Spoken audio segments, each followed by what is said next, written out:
పంచకంబూ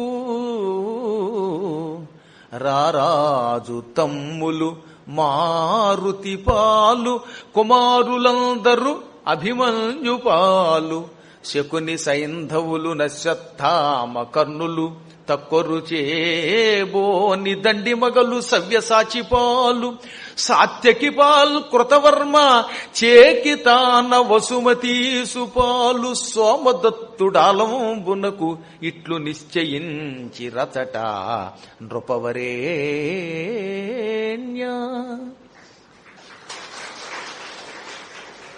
ధృతరాష్ట్ర, నీ కొడుకు అడిగినా నీకు కూడా చెబుతున్నాను.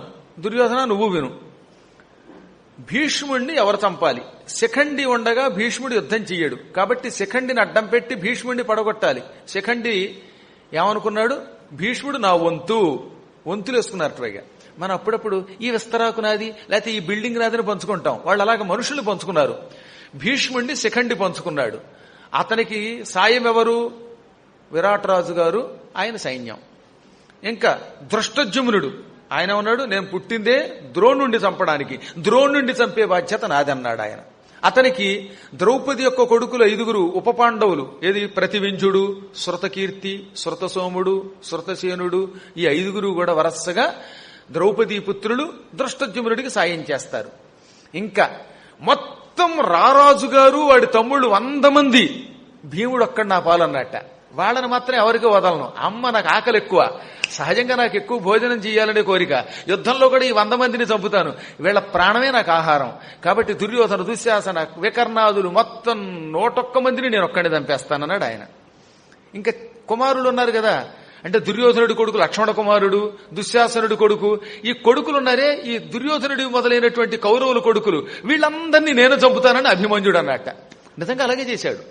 దుర్యోధన దుశ్శాసనాదుల యొక్క పుత్రులందరినీ అభిమన్యుడు ద్రోణపర్వంలో వేసి పారేశాడు మొత్తం మీద.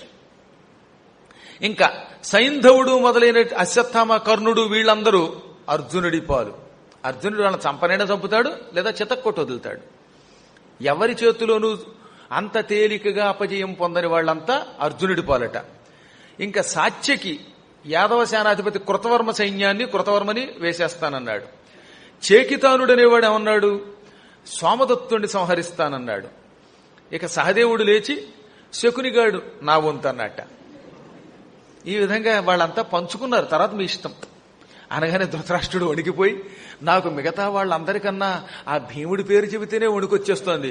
అసలు నా కళ్ళు కనబడకపోయినా ఆ భీముడు ఎలా ఉంటాడో, వాడి గద ఎలా ఉంటుందో రోజు రాత్రిపూట కళ్ళ ముందు కనబడుతోంది అన్నాడండి వాడు. ఇందులో ఇంత స్పష్టంగా ఏమన్నాడో తెలుసా?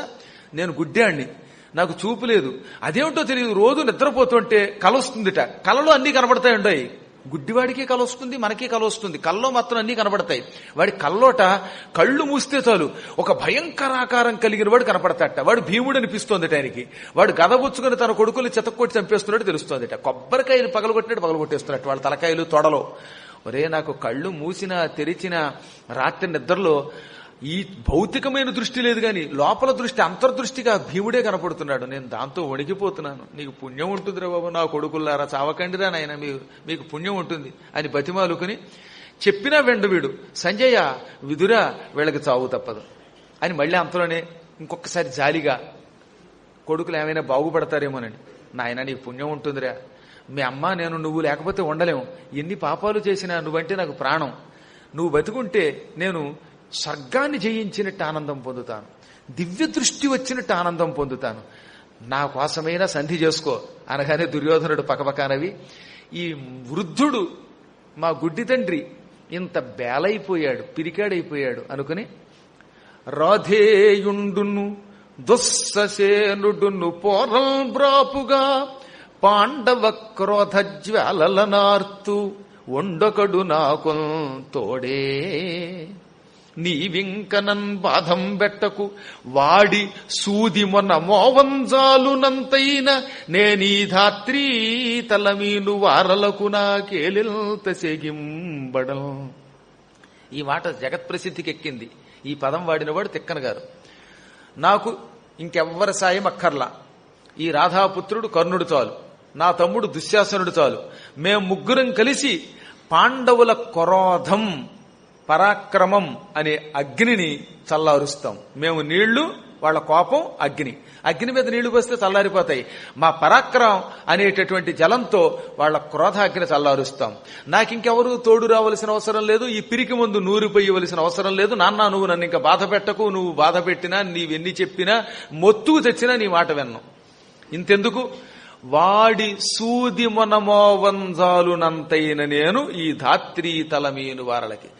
సూది, పదునైన సూది, వాడిగా ఉండే సూది మొన మోపితే నేల మీద ఎంత ఉంటుంది అంత స్థలం కూడా ఇవ్వట్వాడు. అసలు స్థలమా నిజానికి? వాడి సూది మొన నేల మీద మోపితే చిన్న సన్నని కన్నం పడుతుంది, అంత స్థలం కూడా ఇవ్వను. చచ్చినా ఇవ్వను వాళ్ళకి. చచ్చాక ఇంక ఇచ్చేదేముందిలేండి, కానీ వాడు చెప్పాడు చచ్చినా ఇవ్వను అని. పాపం నాకెందుకు ఇంత బాధ, నువ్వెన్ని చెప్పినా అనగానే ధృతరాష్ట్రుడు, నాయనా ఇప్పుడు అసలు రహస్యం చెబుతున్నాను, నువ్వు ఒక్కడివి చస్తావని కాదురా నా బెంగ, నీతో పాటు నీ తమ్ముళ్ళు చస్తారు, మేం చస్తాం, ఎంతమంది సైనికులు చచ్చిపోతారు, ఈ ముసలాళ్ళు చచ్చిపోతారు, పెద్దవాళ్ళు చచ్చిపోతారు, జ్ఞానులు భీష్మాదులు చచ్చిపోతారు, ఎంతమందిని చంపుతావుట్రా, ఇప్పుడైనా మారరా అన్నట్ట. పైగా ఏమన్నాడు, పాండవులకి దేవతల సాయం ఉంది, ఇంద్రాది దిక్పాలకులు నిరంతరం అర్జునుడి వెంటే ఉంటారనగానే, తండ్రి నా కోసం కాదు ఇతరుల కోసం బెంగన్నప్పుడు ఇంకెందుకు, ఎలాగో నేను ఉంటేనే ఊడితేనే, కాబట్టి నువ్వు నాకు చెప్పిన అసలు వినను. ఇంకా దేవతలకి పక్షపాతమా? ఎప్పుడూ దేవతలకి పక్షపాతం ఉండదు. ఒకవేళ పక్షపాతం ఉన్న దేవతల సాయం అర్జునుడికి ఉంటే ఉండొచ్చు కాక, నాకేం భయం లేదు. అలాంటి దేవతల్ని పడగొట్టే శక్తి ఉంది. ఇప్పుడు చెబుతున్నాను విను. నేను నా చిన్నప్పుడు ఒక తాంత్రికుడి దగ్గర చేరాను, ఒక అఘోర మంత్రాలు ఉపాసన చేసేవాడి దగ్గర చేరాను. వాడి దగ్గర రకరకాల మంత్రాలు తంత్రాలు నేర్చుకున్నాను. నేను తలుచుకుంటే నీళ్లు ఇలా స్తంభించిపోతాయి. నేను నీళ్లలో దాక్కున్నానా, ఆ నీరు మొత్తం సిమెంటు స్తంభంలాగా, రాతి స్తంభంలాగా బిగుసుకుపోతుంది. జలస్తంభన విద్య నేర్చుకున్నాను, అగ్నిస్తంభన నేర్చుకున్నాను. కావాలంటే వర్షం కురిపిస్తాను, నా క్షుద్ర విద్యలు చూపించమంటే చూపిస్తాను, ఈ సభలో వర్షం కురిపిస్తాను. కావాలంటే భూత ప్రేత పిశాచాల్ని సృష్టిస్తాను, బేతాళుణ్ణి, లేకపోతే సుస్పష్టంగా బేతాళుడనే శబ్దం కూడా వాడాడు రెండో ఇందులో, భూత బేతాళాదుల్ని సృష్టిస్తాను. ఆహారం కావాలంటే యుద్ధరంగంలో మా వాళ్లకి నా తంత్ర విద్యతో సృష్టిస్తాను. యుద్ధం జరుగుతోంది, మా సైనికులకు తిండి లేదు, అప్పుడు వాళ్ళేం బెంగపెట్టుకోక్కర్లా, నా క్షుద్ర విద్యలతో ఆహారం సృష్టిస్తాను, మాంసం సృష్టిస్తాను, వాళ్ళ కోసం ఏమైనా చేయగలుగుతాను. నా దగ్గర తంత్ర విద్యలు ఎన్నో ఉన్నాయి, అనేక విద్యలున్నాయి. ఇది ఉద్యోగ పర్వంలో వ్యాసుల వారు, తెలుగులో తిక్కన గారు కూడా చెప్పిన మాట. వాడికి అంత ధైర్యం ఉంది, అసలు కారణం అదనమాట. అనేకమైన మంత్రతంత్రాలు ఉన్నాయి నా దగ్గర. అన్నిటికంటే వాడికి జలస్తంభన విద్య ఒకటి ఉందిగా, అదో ధైర్యం. ఒకవేళ అంతగా ముంచుకొచ్చిందనుకో, నీళ్లలో దాక్కుంటాను, మంత్రం చదువుతాను, ఆ నీళ్ళలో బిగుసుకుపోతాయి, ఇంకా అందులోకి ఎవడు రాలేడు. నేను మళ్ళీ బయటకు వస్తే తప్ప నన్ను ఎవరు ఏం చేయలేరు, ఇంకా నన్ను ఏం చేస్తారు, ఐ డోంట్ కేర్, అందుకే అన్నాడు ఆయన. నా దగ్గర ఇన్ని మంత్రతంత్రాలు ఉన్నాయనగానే, అప్పటిదాకా వీడి దగ్గర ఇవి ఉన్నాయని తెలియదు ఎవరికి, హరికి ద్రోణాచార్యుడికి కూడా తెలియదు. తెల్లబోయాడు. మీకు మాత్రం తెలుసా, నాకు మాత్రం తెలిసి చదవకపోతే, కాబట్టి ఎవరికి తెలుస్తుందో వాడు చెప్పకపోతే, అయ్య దుర్మార్గుడు కూడా నీ దగ్గర ఇన్ని క్షుద్ర శక్తులు ఉన్నాయిట అనుకున్నారు. అప్పుడు ఏమన్నాడు, కర్ణుడు లేచి, ఇప్పుడు మా రాజుగారి తరపున నేను మాట్లాడుతున్నాను. ఇందాక మా గురువు గారు ఎవరో నాకు శాపం ఇచ్చారని, ఆ శాపం వల్ల నాకు అస్త్రాలన్నీ పోయాయని ఈ భీష్ముడు అన్నాడు. నాకు నిజం చెబుతున్నాను, గురువు గారు శాపం ఇచ్చిన మాట నిజమే, కానీ వెంటనే నేను ఆయన కాళ్ల మీద పడ్డాను. ఆయన ఆ శాపాన్ని వెనక్కి తీసేసుకున్నాడు. దానివల్ల నాకు అస్త్రశస్త్రాలు గుర్తున్నాయి, నాకేం అస్త్రశస్త్రాలు మరుపుకు రాలేదు. నా అస్త్రశస్త్రాలతో అర్జునుడు చంపుతాను అంటే ఇక్కడ వీడు ఒక అబద్ధం ఆడాడు. ఏమిటో తెలిసినా, వీడు నిజంగానే మోసం చేశాడు పరశురాముడిని. పరశురాముడు వీడికి శాపం ఇచ్చాడు, అది మనకు ముందు తెలుస్తుంది ఎలాగో. కానీ అప్పుడు పరశురాముడు కాళ్ల మీద పడి క్షమించమంటే ఆయన ఏమన్నాడో తెలుసా, నీకొక్క ప్రాణం పోయే ముందు మాత్రం గుర్తుకురావన్నాడు. పోయే కాలం వచ్చినప్పుడు తప్ప తక్కిన అన్ని వేళలో గుర్తుంటాయట. ఇంకెందుకండి, ఇప్పుడు జ్ఞాపక శక్తి అంటే ఏమిటి, ఉపన్యాసం చెప్తున్నప్పుడు జ్ఞాపక శక్తి ఉండాలి. ఒక్క ఉపన్యాసం చెప్పినప్పుడు తప్ప తక్కిన వేళలో జ్ఞాపకం వస్తే ఉపయోగం ఉందిటే. అబ్బ సమయానికి గుర్తులేదండి, ఇప్పుడు గుర్తొచ్చిందండి అంటే కిందకెళ్ళాక గుర్తొస్తే ఉపయోగంలా. వీడికి అలాంటి శాపం ఉంది. ఆ విషయం చెప్పకుండా నాకు అన్ని గుర్తొచ్చేస్తాయని గురువుగారు వరం ఇచ్చారని అసత్యం ఆడేశాడు. ఈ అసత్యం ఆడటమే కొంప ముంచింది. ఆ తర్వాత ఏడిస్తే ఉపయోగం లేకపోయింది. అప్పుడు భీష్ముడు అన్నాడు, ఒరే నాకు తెలుసు, గురువుగారు పరశురాముడు నాకు అంతా చెప్పాడు. ఆయన ఏమన్నాడో తెలుసా, నీకు యుద్ధరంగంలో అర్జునుడి చేతిలో చావు వచ్చే ముందు నీ మంత్రములు నీ తంత్రములు నీ గుర్తుకురావని చెప్పాడు. ఒకవేళ ఉన్నా నీకు వ్యర్థమవుతాయి. నీ గురువు గారి శాపం నీ మీద పనిచేయకపోవచ్చు, కానీ ఆ శాపం కంటే భయంకరమైన శక్తి ఒకటి ఉన్నది, నిన్ను నిర్వీర్యుని చేసే శక్తి. అదే వాసుదేవుడు. ఆ వాసుదేవుడి శక్తి ముందు ఈ ప్రపంచంలో అన్ని శక్తులు వ్యర్థమే. నువ్వు ఇందాకేమన్నావు? క్షుద్ర శక్తులు నేర్చుకున్నావా? ఒరే, నీలాంటి క్షుద్రులందరినీ ఉఫ్ అంటే ఎగిరిపోతారు. శ్రీకృష్ణుడు కనుక గట్టిగా ఉఫ్ అన్నాడు ఎగిరిపోతాడు. నీకు తెలియదేమో, కంసుడు పంపినటువంటి ఎంతో మంది రాక్షసుల్ని శ్రీకృష్ణుడు కళ్ళు తెరవకుండానే చంపాడు. పోతనని, తృణావర్తుణ్ణి, ఇలాంటి వాళ్ళందరినీ ఉఫ్ఫును ఊదిపారేశాడు ఆయన. అసలు నీకు తెలియదు, ఈ చరాచర జగత్తంతా ఆయన కడుపులో ఉన్నది. అన్ని శక్తులున్నటువంటి శ్రీకృష్ణుడు అర్జునుడి పక్కన ఉన్నాడు. కాబట్టి ఇంద్రుడిచ్చిన శక్తి నీకు సమయానికి ఉపయోగపడదు, అది అర్జునుడిని చంపదు. నేను చెబుతున్నాను, నన్ను నమ్ము. నేను మొహమాటం లేకుండా చెబుతాను, ఎందుకంటే నీవు కూడా బతుకుతావనే ఒక ఆశతోటి. దుర్యోధనుడు నువ్వు చావకూడదు కనుక చెబుతున్నాను. ఇంద్రశక్తి నువ్వనుకున్నట్టుగా అర్జునుడి మీద ఏమీ పారదు. ఇంక నువ్వు అనొచ్చు, నా దగ్గర నాగాస్త్రం ఉంది కదా, అశ్వసేనుడు ఉన్నాడు కదా, వాడిని పూజిస్తున్నాను కదా అని. ఆ అశ్వసేనుడు అనే నాగాస్త్రం అర్జునుడి ముందు ఎందుకు కొరగాదు, ఎందుకంటే కృష్ణుడు రక్షిస్తాడు. ఆ అస్త్రం కూడా అర్జునుడి చేతిలో ముక్కలైపోతుంది. నా మాట విను అనగానే ధృతరాష్ట్రుడు అన్నాడు, ఆయనకి కొంచెం బాధ కలుగుతోంది, కొడుకు చావుకి వీడే కారకుడని.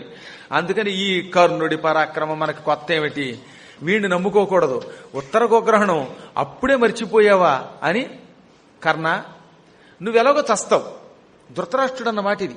ఏమన్నాడు? నువ్వు చస్తావు, చావడం వల్ల నీ కీర్తి వస్తుంది. ఏమని? ఆహా, కర్ణుడు ఎంత గొప్పవాడండి, ప్రాణం పోయినా సరే దుర్యోధనుడి కోసం నిలబడ్డాడు, దుర్యోధనుడి వెంటే ఉన్నాడు, ఇలాంటి మిత్రుడు లేడు అని మాత్రం అంటారు. ఈ కీర్తి నీకేం ఉపయోగం, మా అబ్బాయికి ఏం ఉపయోగం? నిజమే, నువ్వు మంచి మిత్రుడివే, దుర్యోధనుడు అంటే అభిమానమే. కానీ దుర్యోధనుడు చావుకి నీ చావుకి ఉపయోగపడేటటువంటి కృతజ్ఞత వల్ల లాభం ఉందయ్యా. కృతజ్ఞత వల్ల లాభం ఏమో ఉండాలి. ఎటువంటి లాభం ఉండాలి? కృతజ్ఞత ఎప్పుడూ కూడా తనకి, తన మిత్రులకి ప్రాణహాని లేకుండా ఉండాలి. అది కృతజ్ఞత అంటే. తనకి ఇతరులకి కూడా ముప్పు తెచ్చిపెట్టే కృతజ్ఞత ఉపయోగం లేదు. మరొక్కసారి ఆలోచించు. విభీషణుడి లాంటి వాడు ఉండాలి, కుంభకర్ణుడి లాంటి కృతజ్ఞత ఉపయోగం లేదు. అనగానే ఆ కర్ణుడు ఒక్కసారి ఆగ్రహంతో పళ్ళు పటపట కొరికి, ఈ ధృతరాష్ట్రుడు నన్నే తిడతాడు, ఈ భీష్ముడు నన్నే తిడతాడు, ద్రోణుడు నన్నే తిడతాడు, వచ్చిన వాళ్ళంతా నన్నే తిడతారు. ఛీ, అసలు ఇంతటికీ మూలకారకుడు ఈ భీష్ముడు. అందుకే ఇదే నా ప్రతిజ్ఞ. అంతా కలిసి నా మీద పడుతున్నారు కదా, అందుకని నేను ప్రతిజ్ఞ చేస్తున్నాను. యస్యామి శస్త్రాణి నజాతు సంఖ్యే పితామహో ద్రక్ష్యతి మాం సభాగం త్వయి ప్రశాంతే తు మమ ప్రభావం ద్రక్ష్యంతి సర్వే భువి భూమిపాలాః. మాం అంటే నన్ను, సభాయాం ఈ సభలో, పితామహ ఈ పితామహుడు చీటికి వాటికి వేలెత్తి చూపిస్తున్నాడు. అందుకే నేను శపథం చేస్తున్నాను, రేపు కౌరవ పాండవ సమరంలో భీష్ముడు బ్రతికి ఉన్నంత వరకు నేను కౌరవుల పక్షాన యుద్ధంలో పాల్గొను, పాండవులతో యుద్ధం చేయను, భీష్ముడు చచ్చేదాకా యుద్ధరంగంలోకి అడుగు పెట్టను. ఇదే నా శపథం అన్నట్ట. ఒక విధంగా భీష్ముడి యొక్క పాచిక్ కూడా కొంచెం పారినట్టే. ఎందుకనంటే ఇద్దరూ ఒకేసారి ఉంటే, నిజానికి అర్జునుడిని వీళ్ళ మొహం వీళ్ళు ఏం చేయలేరు, అది వేరే విషయం. కానీ పాండవ సైనికులకి ఎక్కువ నష్టం వస్తుందేమో ఇద్దరం ఒకేసారి ఉంటే అనే ఉద్దేశం కూడా లోపల ఆయనకు కొంత ఉంది. ఈ మూర్ఖుడు అన్నిటికీ మించి అహంకరిస్తాడని తెలుసు ఆయనకి. అందుకే 2 ముక్కలు హితవు చెప్పాడు. ఆ హితవు పాండవులకి ఉపయోగపడింది. ఎప్పుడూ కూడా చెప్పగా మూర్ఖుల యొక్క శపథములు తమకు కాకుండా ఇతరులకే ఉపయోగపడతాయి. వాడు ఎంత మూర్ఖుడు కాకపోతే, నిజానికి ఈ శపథం చేస్తే ఎవరికి నష్టం? ఎవరికి నష్టం లేదు. వాడికి నష్టమా, లేకపోతే భీష్ముడికి నష్టమా, పాండవులకి నష్టమా, కౌరవులకి నష్టమా, ఇవేం వెనక ముందు చూసుకోకుండా నువ్వు బతికున్నంత వరకు నేను యుద్ధానికి రాను. నువ్వు గ్యారంటీగా చస్తావు, నాకు తెలుసు. నువ్వు చస్తావుగా, పడతావుగా. నువ్వు పడిపోయాక అప్పుడు నేను యుద్ధానికి వచ్చి పాండవులందరినీ చంపుతాను. నువ్వు చూస్తూ ఉండగా పాండవుల్ని చంపి మేసం మెలేస్తాను. నువ్వు పడిపోయిన దగ్గరికి వస్తాను. నువ్వు ఎలాగో పడిపోయినా చావవు, నాకు నమ్మకం. ఎందుకంటే నీకు చావు నీ చేతిలో ఉంది కనుక. కానీ యుద్ధంలో పడిపోతావు. పడిపోయాక నేను వెళ్లి పాండవుల్ని చంపి, ఏం తాతయ్య నేను చంపానా లేదా పాండవుల్ని అంటాను. అప్పుడు అది నువ్వు కళ్ళారా చూసి కుమిలి కుమిలి చావు. అనగానే ఈ భీష్ముడు ఏదో అనబోయాడు. కర్ణుడు అక్కడి నుంచి లేచి వెళ్ళిపోయాడు. వెంటనే ఇంక నువ్వేం చెప్పినా విన్ను, చచ్చిన విన్ను అని చెవులు మూసుకుపోయాడు. మీరు మంచివాడు, నా పురాణం వింటున్నారు. వాడు విన్నని పోయాట. తక్కిన వాళ్ళు వెళ్ళిపోయారు. ఇంకా మిగిలింది అక్కడ ఎవరు? దుర్యోధనుడు, ధృతరాష్ట్రుడు, సంజయుడే. నిజానికి కర్ణుడు అన్నమాట నిలబెట్టుకున్నాడో లేదో జగత్తుకు ప్రసిద్ధమే కదా. అందుకే అలాంటి మాటలు మాట్లాడేటటువంటి వాడితో నాకేమిటి అనుకుని భీష్ముడు సమాధానం చెప్పకుండా ఆయన వెళ్ళిపోయాడు. ఇంకా సభలో దుర్యోధన, ధృతరాష్ట్ర, సంజయులు ముగ్గురే మిగిలారు. అప్పుడు ధృతరాష్ట్రుడు కొడుకా దగ్గరికి రారా అని పిలిచి వాడిని నిమురుతూ కొడుకు మీద భయం పట్టేసుకుంది ఆయనకి. వీడు చచ్చిపోతాడనే బెంగ పట్టుకుంది. అందుకే కొడుకుని ప్రేమగా నిమురుతూ వీడు ఏమైపోతాడు అని, సంజయ ఈ కొడుకు మీద బెంగతోటైనా మళ్ళీ ఇంకోసారి నేను అడుగుతున్నాననుకుని విసుక్కు ఒక విషయం చెప్పు. కౌరవ పాండవుల తారతమ్యం ఏమిటంటావు? వాళ్ళు యుద్ధానికి వస్తే వాళ్ళు వీళ్ళని జయించగలరంటావా? మళ్ళీ మొదలుకొచ్చాడండి వీడికి ఇది పెచ్చుందో ఏమిటో మరి పాపం కర్మయోగం వల్ల. అనగానే సంజయుడు నెత్తి నోరు మొత్తుకుని, ధృతరాష్ట్ర ఇంక ఎన్నిసార్లు చెబుతానయ్యా నీకు, అయినా నువ్వు అడుగుతున్నావు. ఇప్పుడు నేను నీకు సమాధానం ఒంటరిగా చెప్పను. నీ భార్య గాంధారిని పిలువు. భార్యాభర్తలిద్దరూ ఉంటే ఈ కొడుకు ఏమైనా దారిలో పడతాడేమో. దాంతోపాటు ఇంకొక సాక్షి కావాలి నాకు. ఆ సాక్షి ఎవరో తెలుసా? నీ తండ్రి లోకానికి గురువు వేదవ్యాసుని పిలు అన్నట్ట. ఓ ఇది బానే ఉందనుకుని వెంటనే గాంధారిని పిలిపించాడు ఆయన. గాంధారి ధృతరాష్ట్రుడి పక్కన కూర్చుంది, దుర్యోధనుడు వాళ్ళిద్దరి మధ్యలో కూర్చున్నాడు. ఇప్పుడు ఆయన తండ్రి వేదవ్యాస మహర్షి ఈ సమయానికి వేం చెయ్యి అని ప్రార్థించాడు. ధృతరాష్ట్రుడికి వరం ఇచ్చాడుగా వ్యాసుడు, ఎప్పుడు పిలిస్తే ఎప్పుడు వస్తానని. టక్కన ప్రత్యక్షమయ్యాడు సకల లోక గురువు, సద్గురువు. రేపు ఆషాఢ పూర్ణిమకి మనందరం ఆయన పుట్టినరోజు పండుగ చేసుకోబోతున్నాం. ఆయన లేకపోతే నేను మీరు ఎవరం లేవు, అసలు ఈ దేశమే లేదు. అటువంటి సద్గురువు వేదవ్యాసుడు, నారాయణ స్వరూపుడు, వ్యాసో నారాయణో హరిహరి పిలువబడే ఒక మహానుభావుడు టక్కన ప్రత్యక్షమయ్యాడు అక్కడ. వినయంగా నమస్కరించి అందరూ కూర్చోబెట్టారు ఆయన్ని. అప్పుడు వ్యాసుడు, సంజయ ఇప్పుడు ఈ మూర్ఖుడికి కాస్త వివరించన్నట్ట. అప్పుడు ఆయన చెప్పాడు, తండ్రి వేదవ్యాస మహర్షి నీకు నమస్కరించి నీ అనుమతితో ఈ ధృతరాష్ట్రుడికి, దుర్యోధనుడికి, గాంధారికి సత్యం చెబుతున్నాను. కౌరవ పాండవుల మధ్యలో ఉన్న వ్యత్యాసం, తేడా ఏమిటి అని అడుగుతున్నాడు ఆయన. ధృతరాష్ట్రుడు ఏమడిగాడు? తారతమ్యం ఏమిటని.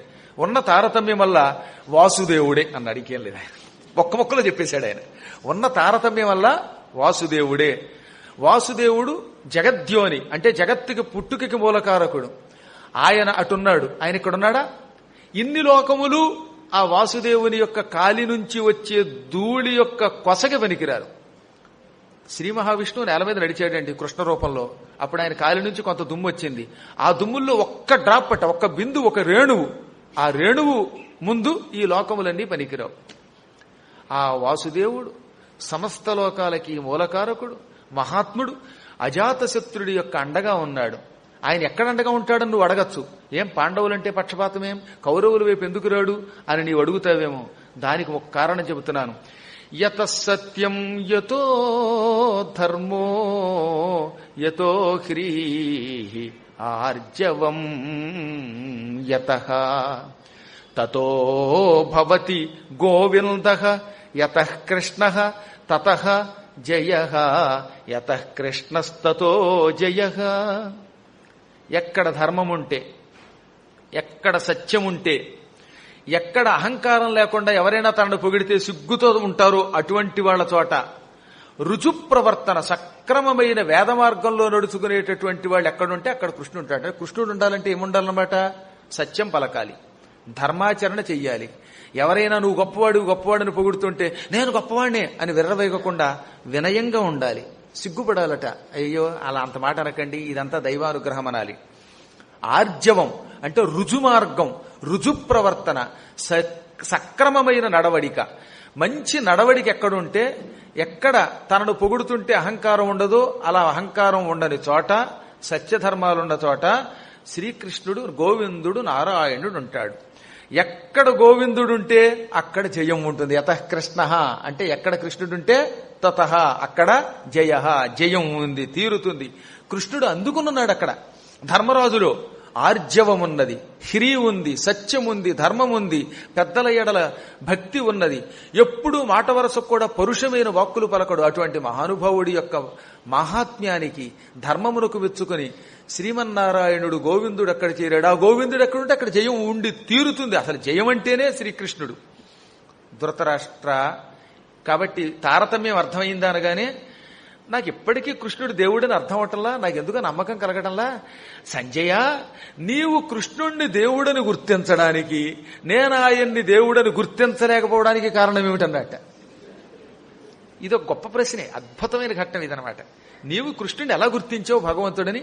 అదే కృష్ణుడిని నేనేదో పాండవులకి మేనమామ కొడుకు అనుకుంటున్నాను తప్ప భగవంతుడిని గుర్తించలేకపోతున్నాను. నా కొడుకు అయితే అసలు ముందే గుర్తించలేకపోతున్నాడు.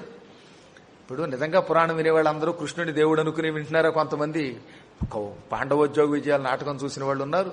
ఇంకా ఎన్నో రకాలుగా సినిమాలు చూసినా సరదా కోసం చూసేవాళ్ళు ఉంటారు. తెలిసినా పూర్తిగా భగవద్భక్తి కలగాలంటే ఎన్నో జన్మల సుకృతం ఉండాలి. అది ధృతరాష్ట్రుడు దాచుకోకుండా అనేశాడు. ఏమని? నువ్వు ఎలా గుర్తించావు భగవంతుడని కృష్ణుడిని? నేనెందుకు గుర్తించలేకపోతున్నాను? ఇంకా మా నాన్నగారు మహామహిమ కలిగిన ఆయన్ని గుర్తించగలుగుతున్నాను, ఆయన భగవంతుడని. కానీ కృష్ణుడిని ఎందుకు గుర్తించలేకపోతున్నానంటే ఇప్పుడు దారిలోకి వచ్చావు. ఈ ప్రపంచమంతా విద్య అవిద్య అనే రెండు మాయలతో నింపబడి ఉంది. విద్యామాయ అవిద్యామాయ. ఎంత అందంగా రాశారో తిక్కన గారు.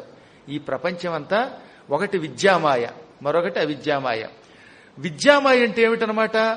భగవంతుని శక్తి అంతటా ఉందని గ్రహించటం, భగవంతుడు అవతరిస్తే ఆయన భగవంతుడని తెలుసుకోవటం. ఎవరైనా మహానుభావులు భగవంతుడి గురించి పురాణం చెబుతూ ఉంటే వినయముతో శ్రద్ధతో వినడం, మధ్యలో సెల్ ఫోన్ మాట్లాడకుండా ఉండడం, గందరగోళం చేయకుండా ఉండడం, ఆనందం కలిగితే చప్పట్లు కొట్టడం, ఇవన్నీ విద్యామాయ యొక్క లక్షణం. ఇంకా అవిద్యామాయ ఎటువంటిది? పరమ మూర్ఖత్వం ఇస్తుంది. ఈ అవిద్యామాయ వల్ల భగవంతుడు సాక్షాత్తుగా ఎదురుగుండా ఉన్నా అబ్బే నువ్వు ప్యాంటు షర్ట్ వేసుకొచ్చావు, నువ్వు దేవుడువు కాదంటట. అవిద్యామాయ యొక్క లక్షణం. ఇప్పుడు విద్యామాయ ఎందుకు వస్తుంది?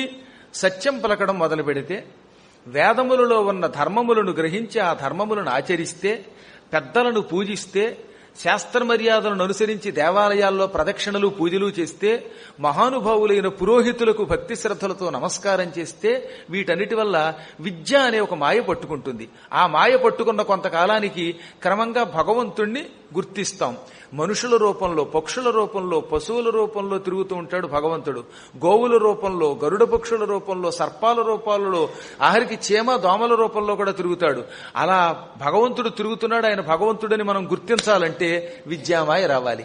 విద్యామాయ రావాలంటే ధర్మం సత్యం వంటివి ఆచరించాలి. నీ దగ్గర ధర్మం లేదు, సత్యం లేదు, ఆ రెండు కొంత ఉన్నాయనుకున్న సమయానికి నీ కొడుకునేవాడు ఒకడు వచ్చి అజ్ఞాని నిన్ను పట్టుకుంటున్నాడు, ఒక కలిపురుషుడు. ఈ దుర్యోధనుడి వల్ల అతడి దగ్గర ఉన్న అసత్యం, అధర్మం, క్రూరత్వం, కాఠిన్యం, పైశూన్యం, కపటత్వం, దంభం, ద్యోతం, వ్యసనములు ఇవన్నీ నీకు కూడా పట్టుకుంటున్నాయి. ఈ అవిద్యామాయ ఉన్నంతకాలం భగవంతుడిని గుర్తించలేవు అనగానే ఒక్కసారి ఆశ్చర్యపోయాట్టేన. ఇప్పుడు మీకు అర్థమైంది కదా ఎంత సులభమో భగవంతుని పట్టుకోవడం. ఇది విన్న ధృతరాష్ట్రుడు దుర్యోధనుడికేసి తిరిగి, చూచావా, నీవంటే ఎంతో ప్రాణం పెట్టేటటువంటి విదురుడు, సంజయుడు లాంటి వాళ్ళు చెప్పే మాటలు వినాలి. పోని విదురుడు అంటే నీకు శత్రువు అనుకుంటున్నావు. ఈ సంజయుడు మనకి శత్రువు కాదు, మనకు ఆత్మీయుడు. నాకు రథాన్ని నడుపుతాడు, మన అంతఃపురంలో ఉంటాడు, మన దగ్గరే ఉంటాడు. ఈ వ్యాసుడు ప్రత్యేకంగా ఈ సంజయుడిని గౌరవిస్తాడు. ఇతడు చెప్పిన వాటైనా విను, ఆ కృష్ణుణ్ణి ఆశ్రయించు. అసలు సంజయ ఇవన్నీ నీకెలా తెలుసు అన్నట్టు పైగా మళ్ళీ కృష్ణుణ్ణి ఇవన్నీ ఆర్జవం ఇవన్నీ నాకే తెలియట్లేదు, నీకెలా తెలుసు అంటే, నేను చిన్నప్పటి నుంచి ఈ వేదవ్యాసుడిని గురువు కింద భావించాను. నీకు ఆయన తండ్రి, నాకు గురువే. కానీ నేను ఆయన భక్తితో పూజించాను. ఆయన నన్ను ఆశీర్వదించాడు.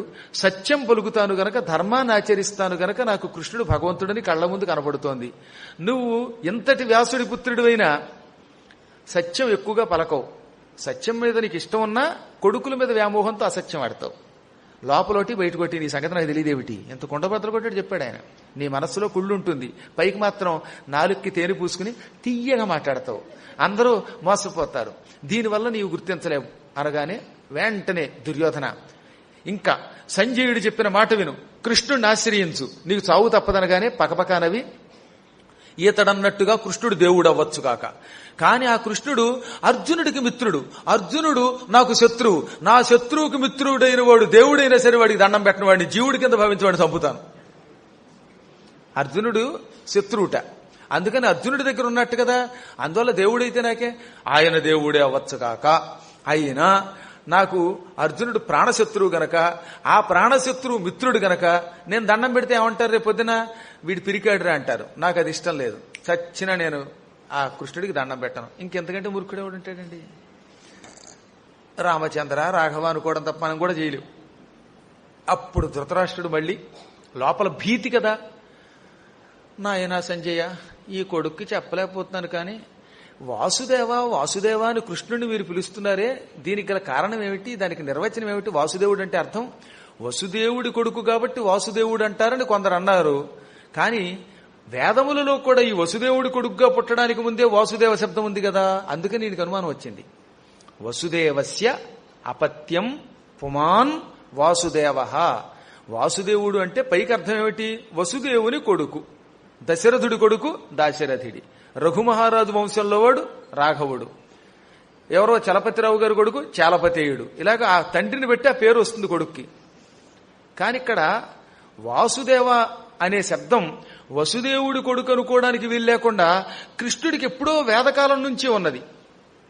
విష్ణు సహస్రనామంలో వాసుదేవ శబ్దం ఎప్పుడో ఉంది కదా, మరి ఎప్పటి నుంచో వాసుదేవుడనే పదం ఎందుకు వచ్చింది విష్ణువుకి అని అడిగాడు. అద్భుతమైన ప్రశ్న అడిగో, ఇప్పుడు చెబుతున్నా విను అని సంజయుడు వ్యాసుడు వింటూ ఉండగా చెప్పాడు. వసనాత్ సర్వభూతానాం వసుత్వాద్ దేవయోనితః వాసుదేవః తతో వేద్యః. ఈ శ్లోకానికి తెలుగులో తిక్కన గారు విరాటపురంలో ఉద్యోగపురంలో అనువాదం చేశాడు.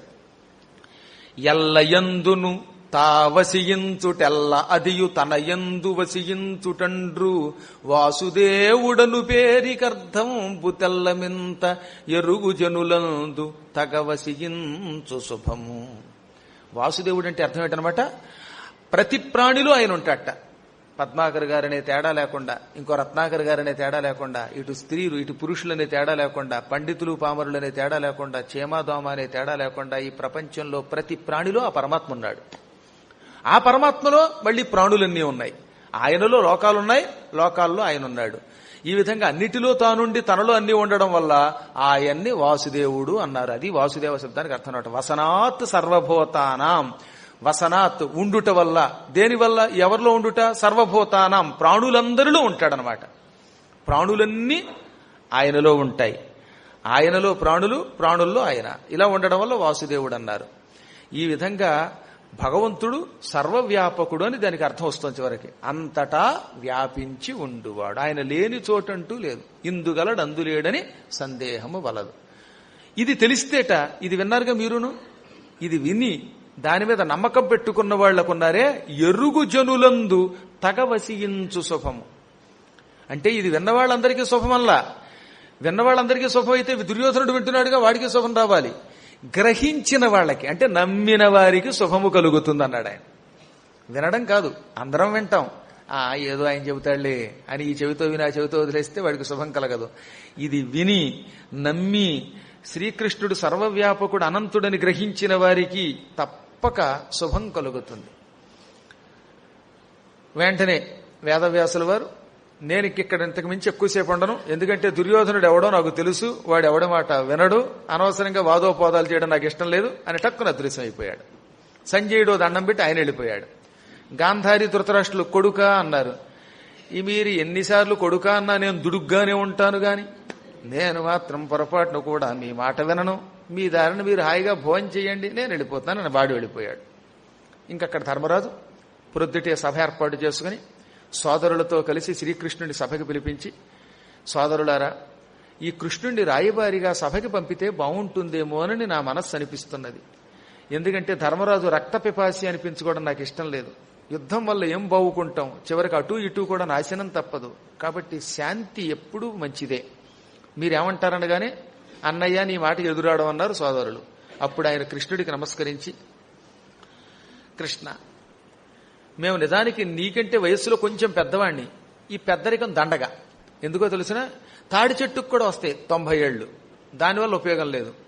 నీ కొడుకు ప్రద్యుమ్నుడు ఎటువంటి వాడో నేను నీకు అటువంటి వాడిని అన్నాడండి. ఈయన 2 ఏళ్ళు 3 ఏళ్ళు కృష్ణుడి కంటే పెద్దవాడు కదా ఈయన. కానీ ఆ పెద్దరికం నాకెందుకు అన్నాడు ఆయన. కృష్ణ, మేము పెద్దవాళ్ళం అనే మాట ఉట్టి అబద్ధం. సృష్టిలో చాలా మంది పెద్దవాళ్ళు ఉంటారు, అవి నాకొద్దు. నేను నీ కొడుకుతో సమానం. భగవంతుడికి మనమంతా పిల్లలం. అది జ్ఞానం అంటే. నీ కొడుకు ప్రద్యుమ్నుడు సాంబుడు ఎలాగో నేను అంతే. మా నాన్నగారు చచ్చిపోతూ మమ్మల్ని రక్షించడానికి నిన్ను అప్పగించారు. ఆపద కడవం బెట్టగా నోపి శుభం వైనదాని వడగోర్పను మాకీ పుట్టువునకు మాకు ఈ పుట్టువునకు పాండుక్ష్మాపాలుడు నిన్ను చూపి చనియ నరేంద్ర. ఏదైనా ఆపదలు వస్తే ఆపదల్లోంచి మమ్మల్ని రక్షించడానికి, మాకు శుభములు చేకూర్చడానికి మమ్మల్ని తల్లి తండ్రికి దూరంగా ఉంటున్న సమయంలో వెన్నంటి కాపాడడానికి మా నాన్నగారు నిన్ను అప్పగించిపోయాడు. పోతూ పోతూ శ్రీకృష్ణుడు మీకు దిక్కు అన్నట్టు చచ్చిపోయామని చెప్పాడండి ఆయన. కృష్ణుడు పుడతాడు. కృష్ణుడు అప్పటికి నిజం చెప్పాలంటే పాండవులు చచ్చిపోయినట్టుకి చాలా కృష్ణుడు 3 ఏళ్లవాడో 4 ఏళ్లవాడో. అర్జునుడి వయస్సే కదా కృష్ణుడిది కూడా. కృష్ణుడు అర్జునుడి కంటే కొంచెం ఒక 6 నెలలు తేడా, 7 నెలలు అంతే కదా. అయినప్పటికీ ఏమన్నాడు తెలుసా? అందుకే వాళ్ళు మహాత్ములు. వసుదేవ పుత్రుడు వాసుదేవుడే మీకు రక్ష అన్నట్టు వెళ్లే ముందు ఆయన ఎంత క్రాంతదర్శండి, భవిష్యత్తును దర్శించిన మహాత్ముడు ఆయన. మా తండ్రి పోతూ పోతూ నిన్ను చూపించి మాకు వెళ్ళిపోయాడు. ఆ దైవం నువ్వు. నిజంగా మమ్మల్ని ఎప్పటికప్పుడు అలాగే కాపాడుతున్నావు. నువ్వు లేకపోతే లక్క ఇంట్లో చచ్చిపోలేమా? అప్పుడు నువ్వు అక్కడ ఉండకపోవచ్చు, కానీ నీ దివ్య మహిమతో మమ్మల్ని రక్షించావు. అన్నిటికీ మించి సభలో ద్రౌపదికి మానభంగం కాకుండా రక్షించిన మహాత్ముడివి. నువ్వు వెళ్ళి మా తరపున రాయబారివై దుర్యోధనాదులను ఒప్పించు. సభలో మహానుభావులు పెద్దలందరి ఎదురుగుండా నువ్వు మాట్లాడితే నీ మాట కాదనరేమో అని నా నమ్మకం. మేం పెద్దగా రాజ్యం కూడా అడగం. ఇస్తే మా సగం రాజ్యం మాకు ఇవ్వచ్చు. పాండురాజు గారి దగ్గర నుంచి మాకు వచ్చిన సంక్రమించిన ఆస్తి, మేం కష్టపడి సంపాదించుకున్న ఆస్తి, లేదా 5 ఊళ్ళు మాకిమ్మను చాలు.